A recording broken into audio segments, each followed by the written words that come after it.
know, we'll see what it does. I thought he'd be able to play by today, but there's no way he can play it. And he is working so hard to come back. But as everyone knows, we're not very good. I am proud of the way our freshmen played in the first half, right? But to have really three guys sitting on our three top forwards sitting on the bench at one time was not good in the first half. And then playing like that, Iggy playing with 3 and 4 fouls. Maybe I second guessed myself. Maybe we should take Iggy out and get him back in, but I didn't feel we could do that late in the game. And then 8 assists, I think, in the first half. Just talk about what went right offensively in the first half.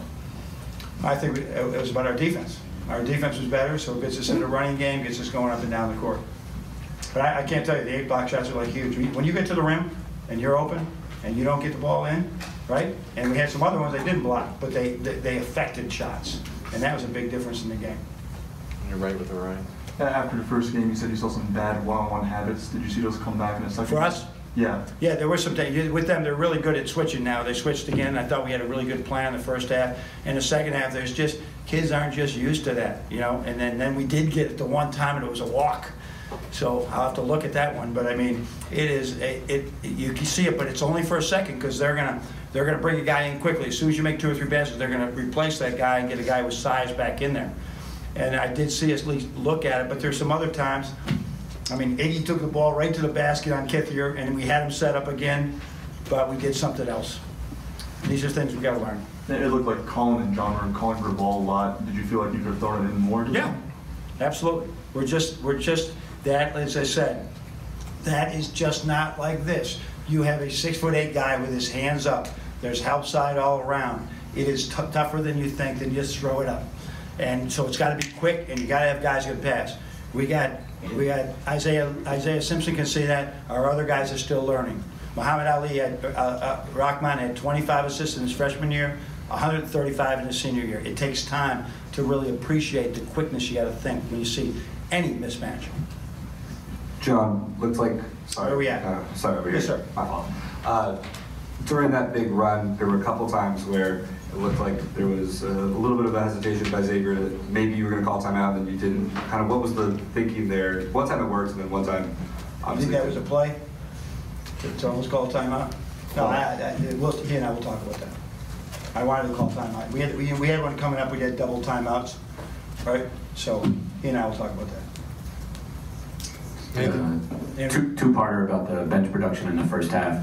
How much was by design to give guys rest, and how much was just by necessity with the foul trouble? And what did you think of how those? We wanted to give guys rest, but it got a little messed up. Like JP didn't get a rest in the first half, and that he needed that. He was doing a great job, out there on McQuaid. He's doing a great job on him, but he needed a rest. But we couldn't give it to him as soon as we took him out. Iggy or Isaiah got another foul. And but the first half it didn't bother. The second half, we came out, and then we have a tendency as a team that we want to play, and when we play without fouling. And sometimes it was an Ole defense. So it's too bad, right, that we weren't able to stay out of foul trouble and we weren't able to answer the second half. They're good. There's a what do we got? How many wins we got? 26. 26. How many they got? They have 25 now. There's 2 really good teams. One team was going to win, one team was going to play better. They played better. And last year you said going in there would be block shots, but not to let that deter your guys. Did you feel like there was a little bit of a... Well, I think so. We had some misses later on because of that. But I think we get to the rim. We got a few things. I mean, we have some challenges in certain things that we can do, and we have to find ways to get better at getting through the weaknesses that we have. Go ahead, sir. What we got?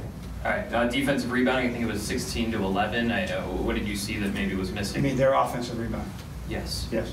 So that wasn't good. I think we just, there's some of those rebounds, if Teskey and Tillman are going for the ball and it's up there, Tillman's going to get it, right? So there were some of those that were way out there. But there was a couple early. McQuaid comes in and gets a rebound. I think there was what we call the strong man rebound. They didn't get it. Where it's 2 guys on the block. No, we got to do better at that. Put that on me. We got to box out better. We're one of the best in the country at not allowing second shots. Not tonight. And then with the implosion that we used the word imploded, was that something mental? Did you feel like they were getting more frustrated than they should have been, or was that a strategy? Yeah, we weren't, execution? implosion is a really bad word to use. We weren't as poised as we needed to be. We needed to be poised at that time, and we weren't. We didn't show, you know, we won it at Villanova. We won it at Maryland. We went, where was it? Not Wisconsin, we didn't win that. When we went to Illinois, we played between like 90% and 100% like packed houses. And we did not lose our poise in all 7 of our road wins. Today, we lost some poise. Early in the game when Cassius was struggling a little bit, I guess what was Xavier doing well then? Well, first of all, Cassius was in foul trouble and had to sit most of the half, so that really helped us in the first half as well. But no, our coverage on the ball, that's not just Xavier, it is John staying in front of that guy, right? Is he able to do that? They're able to switch that a little bit. We tried later on. Is the backside coming in while John and Xavier, our 2 men are on, is the backside coming in and help?